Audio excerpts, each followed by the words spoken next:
હાલો, તો મહેક પાર્લરનું આજ રજાઓ ખતમ થઈ ગઈ છે. તો કેમ છો બધા મજામાં યુટ્યુબ ફેમિલી? તો અત્યારે બધા સિઝન ઓછી છે તો એકદમ ઓફર સરસ છે અને થોડુંક સસ્તું પડે છે સિઝન કરતાં. અત્યારે ખરીદી કરી લીધી.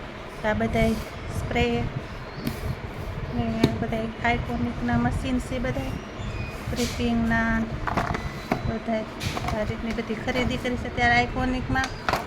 કલર્સના બધા જોઈ શકો છો, એકદમ સરસ આવે છે બધાય. તો આ રીતની બધી ખરીદી થઈ છે અત્યારે. તો સિઝન પહેલાં ખરીદી કરી લેવી બહુ સારું છે. અત્યારે મજા આવે ખરીદી કરવાની થોડીક. હમણાં બહુ ઝાઝા દિવસોથી પાર્લર બંધ હતું. થોડાક દી બધે હેરસ્ટાઈલ મેકઅપના ક્લાસ ચાલુ હતા. અમારે જવું પડે બધે ક્લાસ કરવાને. એમ દર વર્ષે કાંઈક ને કાંઈક નવીનું બધા ઇન્ટરનેશનલ હેરસ્ટાઈલ અત્યારે આવી ગઈ છે. તો એનાય બધા ક્લાસ ચાલુ કરવાના છે હમણાં. તો જોઈ શકો છો અને મહેક પાર્લરમાં આવી શકો છો અને લાઇક ને સબસ્ક્રાઈબર કરી દેજો.